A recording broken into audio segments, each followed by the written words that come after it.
comes out. There's also the tank Benedetta that we saw. Like Edward can play that hero. Oh yes.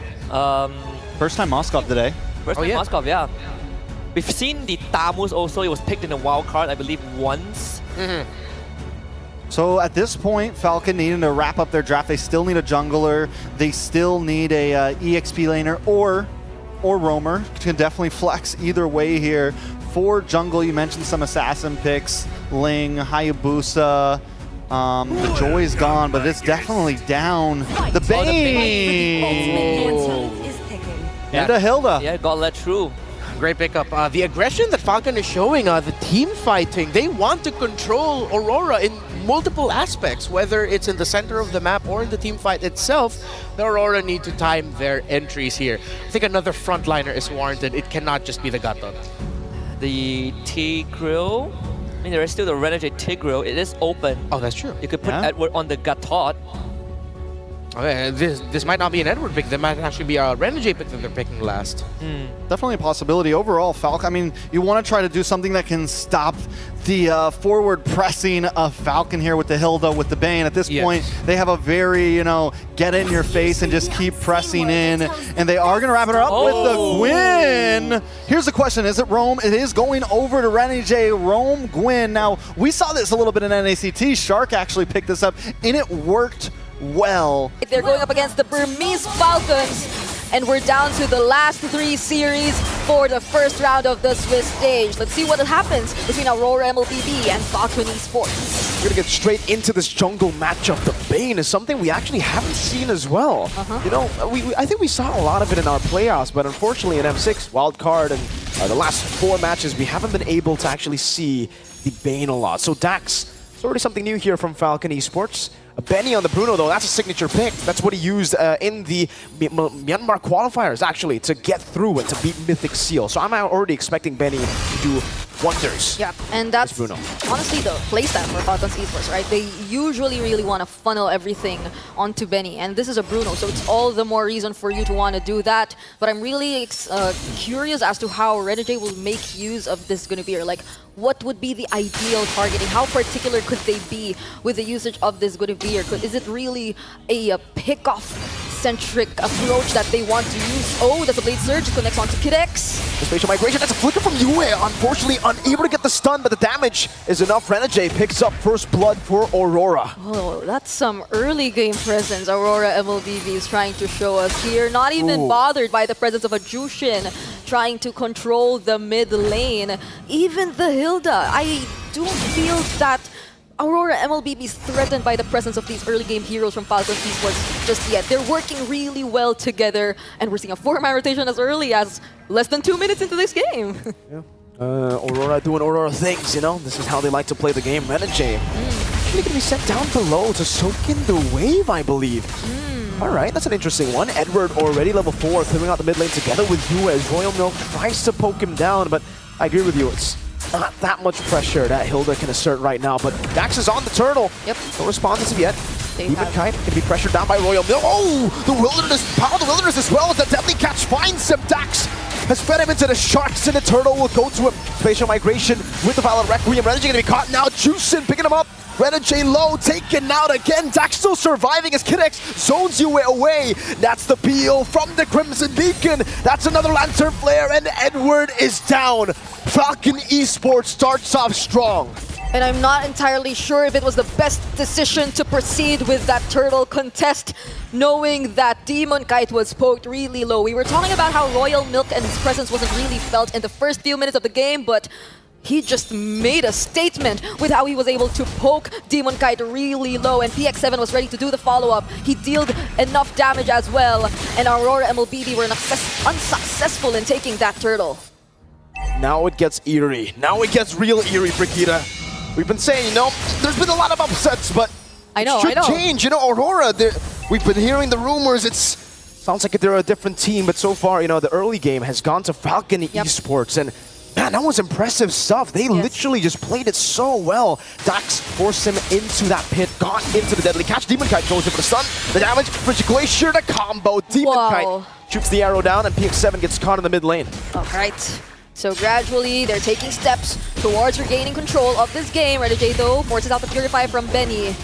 So now they're rotating towards the top lane. And honestly, I really agree with what you previously mentioned. If it's Aurora MLBB, you know that they're a team who really comes into every single game prepared. And I think that's the difference for day number 1. For day number 1, at least, you know who you're going up against. Because you can't say the same for the next coming days here in the Swiss stage. Like, at least for today, they know that Falcon Esports, they're a team who really wants to rely on team fights. And maybe that's why they prepared this much damage. Great combo, amazing combo. Finding the kill onto Dax. He's taken down now. There's nothing Falcon Esports can do right now. There's been great layering from Aurora MLBB. Whoa! Spatial migration from Renegade. And it's instantly comboed with the Frigid Glacier. Now Royal Milk trying to run away, gets stunned up again. The glorious pathway to get him out. The 2 tanky members of Falcon Esports will be able to escape, actually going back into the fight. But it's not enough to even get Edward low. You know, I honestly forgot that there was a thing. There was a spatial migration flicker combo that existed, and Red J reminded us of that. He's actually been playing a really great early game in terms of applying the pressure against Falcon Esports and finding the targets, if not even finding the full pickoffs, forcing out some really important resources such as the Purify from Benny. So in as much as we wanted to see Falcon Esports really funnel everything into their gold laner, that doesn't seem to be the case right now. They're yet to get any conversions or anything out of the first few rotations. Sky Piercer now already for PX7. That's the first item, Sky Piercer. For the Jushin? Yeah, usually we see it as a second item, first item. Oh, Renegade. Oh, wait. Spatial migration forward. Very close to the Lantern Flare. Crimson beacon forward on a Purify 2 as Edward peels for him. Renegade gets out. The glorious pathway was already baited down, and Falcon Esports won't be able to get a kill despite using 2 battle spells there. Yep. So there are some attempts still from Aurora MLBB to try and look for the plays, but at this point probably they really want to go for the macro overall, the PX7. Yeah, really good poke. Okay. Alright. They want to go for the turrets at this point, but how could you do that? Look at where Royal Milk is actually. He already cleared out the waves from the topmost portion of Aurora MLBB, and he also finds Demon Kite in the mid lane. So we're seeing some really interesting rotations here from both Falcon Esports and Aurora MLBB. Yep, good damage, Renegade. The Bush not gonna go for the spatial migration, knows that Aurora, the rest of them, wants to just recall. And now it becomes a game of chess, really. How do you set up for the next neutral objective? It's all about setup here. Aurora have ways to, when they click, when they pull the trigger, it is an all-in, by the way, right? It's a combo that they need to commit to. So for Falcon Esports, it's all about how they can disengage from that combo, and if they can. Yeah, and I'm honestly wondering about where actually is the global presence just yet? Like, where's the macro control from Aurora MLBB? Because Falcon Esports, they seem to be looking for the ways to deal with that, but now that as soon as I bring it up, Domeng responds with a tier 1 turret into the hands of Aurora MLBB, but Demon Kite though, Royal Milk, here he goes again, trying to pressure the jungler of Aurora MLBB. Well played to Falcon Esports, staying decisive, knowing that Domeng wants to go into the weak side to play for the push. Now he'll recall, he'll some of the resources there. Oh, that was great from Domeng, taking the Spear of Destruction, PX7, escaping away from the spatial migration as Royal Milk is tanking a whole lot of damage with the Frigid Glacier, will lock him down with the AOG. Now, they go back in. Benny is in the midst of it all. Pops in a Purify. Now kiting back as well. Demon Kite walking up and gets shut down. Benny is kiting away on the Bruno. And that's a double kill for him.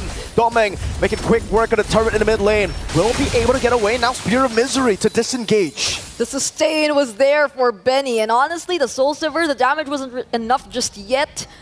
He wasn't really able to take out Benny, even though he really went for the chase. So now Falcon Esports, they're also able to look for the turrets for themselves. Oh! And that's some insane damage from the Crab Claw. And I think it was also the exact same skill which took out one of the members of Aurora MLBB earlier in that previous clash. Oh, that was a massive AoE for sure. On top of that, the gold crab as well over towards Dax. What does he have in his item build, man? It's a Lorax and the Brute Force Breastplate. And it's not even like pure damage and he's doing that much. The Crab Claw Cannon, man. Something you have to Definitely respect. Yeah, get to see the items here as well. Haas Claws, Berserker's Fury. So already power spike, building towards the Malefic gun. Already has the Fury Hammer. So okay, pretty fast for Mr. Benny. Honestly, I think when they really go for the team fights, a lot of their skills really complement each other well. Like the worldy, the amount of defense that goes down for Aurora MLBB during the team fights, even Royal Milk, whenever he just goes in and looks for the targets and tries to go for some stacks. So it might be a question for Aurora MLBB, especially if they're consistently unsuccessful in trying to take those slow pickoffs or those single targets from Falcon Esports for a moment, because we're seeing Falcon Esports really take advantage of the team fight so far. Not unless Aurora MLBB are able to layer their skills really well, because there were moments we've seen like really great layering. The Avatar of the Guardian and the Frigid Glacier, but Falcon Esports, they can just play around so much with their lineup. And now the Lord, who will get the Lord? Oh, it's Doming with a Spear of Destruction all the way from top lane. Now Demon Kite running away. Benny getting the kill onto Edward. Renegade going to be stunned up as Doming takes the tier 2. How did he do that? How did he snipe it from downtown? Falcon though, they got a big win and the team fight is a 3-4-0. Only the Lord to Aurora. It really seems like my macro is the plan for Aurora MLBB. Falcon Esports, they're going for the micro though. It's the complete opposite that we're seeing from their side. But Aurora MLBB, they're fortunate enough to get that Lord using the Spear of Destruction. What a well-timed Spear of Destruction. I mean, I couldn't even recall if they had enough vision or information regarding the Lord at the time, or it was just randomly thrown out there by Doming. Let's check it out here in the instant replay. I think they had some sort of idea. Edward was close enough to that Lord. Oh Doming my goodness. timed it so well. Both of the junglers went for the prediction, right? They both of them just went in. So Demon Kite tapped it, Dax tapped it. It was a gamble at that point, and Doming won the gamble. The guy with, I mean, that was what are the odds on that, man? Doming shot it from so far, and the damage definitely doesn't, compare to the retribution, yet he got it. Yep. This man, now with the Lord, it's only the first Lord, so Falcon should still be able to defend this one. Cadex can be taunted up, the combo there as well. They're not going to commit fully onto that. The Holy Defense will be procced as well. And it will be Edward taken low. Great spatial migration onto BX7. The Spear of Destruction to the backline as BX7 goes in with the Crimson Beacon, and Royal Milk baits out the Frigid Glacier. No more fights. But PX7, he was so careful. He didn't use the Purify at that moment. Not while he knew that he had all of his teammates around him and that the other damage dealers from Aurora MLBB weren't as close. So Renegade, he's been doing a great job in finding these targets, but then Falcon Esports, with this much pressure with their front lines, they're able to actually separate the members of Aurora MLBB really well. Like, they're trying to disrupt so much of their positioning, which I don't even know if Aurora MLBB wants to take on the team fights at this point. They've been working for the macro for the first few minutes, but could it be time that we see them actually engage in a 5v5 team fight? I mean, Doming is also here, but we're still 40 seconds away from the next Lord, and they seem really careful about the succeeding decisions that they're about to make. So now it's a battle of scale, right? It's a scaling battle. So if we take a look at the item builds again, the Malefic gun's done. Falcon Esports have that power spike, and we know the Bruno. Yep. It's been pretty good, man, that Bruno. 300 power spike though for Doming too, so should be all right from Doming. He should actually be the one for Aurora to actually, he's the X factor at this point, right? He's the main carry. Aurora, they need to utilize Doming, and Doming really needs to pop off here in the team fights, but also in the split pushes. Yeah, he also has the Wind of Nature ready, just in case Falcon Esports finds a way to deal with him. But they're setting up for this upcoming Lord. They know where the members of Falcon Esports are coming from, but they're gradually making their way to the Lord pit. Who will be able to get this time? Spatial migration already used up earlier. Revival as well. SOD did not connect now. BX7 gets the kill in the backline. Kidex is zoning them away. Dax wins the retry battle. Benny's going crazy. Doming able to escape. Benny frozen. But that's just Benny ice cold on the Bruno. And Edward wasn't even able to cast his Avatar of the Guardian. Now it's Falcon Esports just making their way to Aurora MLBB and their base. They take down the mid lane inhibitor turret, and that's without the Lord. They still have the Lord. It's about to spawn, and Aurora MLBB, they have to defend. What? Ladies and gentlemen, welcome to the Swiss stage of the M6 World Championships. I thought the upsets, they would end sometime, but Dax, Falcon Esports, Benny, they want to continue the train. They want to have a 1-0 bracket of full underdogs of the tournament. 4.3k gold lead, an enhanced lord in the mid lane. They're going to go for it with the glorious pathway, the deadly catch as well. Aurora will have to respect this. Domeng is pulling the lord over to the turret up top, but that will mean the base turret will be taken down below, and Aurora will be able to defend it. Honestly, I just thought of it now, like the entire Bruno Bane connection, or the Bruno Bane concept of the lineup of Falcon Esports here. They're just really so focused on taking the objectives with the right amount of micro, even though Aurora MLBB were consistently making attempts to deal with it with the macro as well. How could you face against the Bruno and the Bane when they gain access to your important turrets, to your objectives, and now they might just take out all of the inhibitors? What was that? Crab Claw Cannon, Royal Milk into the stun down, Domeng very low, so they're able to escape the spatial migration, gets it. Turret falling, Benny's still surviving. Royal Milk dead, Edward walking up, Kinex will fall, PX7 with the Lantern Flare. Demon Kite able to escape, does he get picked up? And Dax gets it with a Crab Claw Cannon. PX7 grabs the Sky Piercer stack. Falcon Esports, they walk away with another good trade. That was another base turret to their name. All inhibitors down for Aurora MLBB. At least they were able to slightly surround Falcon Esports. It seems like they were really going for the end there. But now they prolong the game a little longer. Checking out the damage dealt ranking, still UL takes the lead. But in terms of impactful, like one-time, big-time damages that are dealt, you have to really respect Dax and the amount of damage he's bringing out to the table right now. But that's all aside the fact that Benny also has completed his items. Dax is a Chad. He is a Giga Chad. Look, you see that item build, man? I thought War Axe, Brute Force, Tanky build. No, Tanky build. he goes War Axe, Brute Force, full damage. He doesn't care, and that's why the Crab Claw Cannon has been going through the front line. Yue, he started off that fight in the defense with a quarter of HP. The Crab Claw Cannon dealt that much.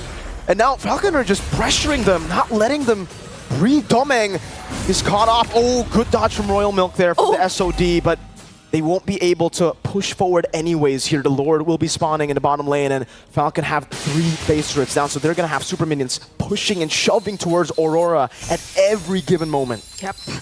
How will Aurora MLBB deal with all this pressure?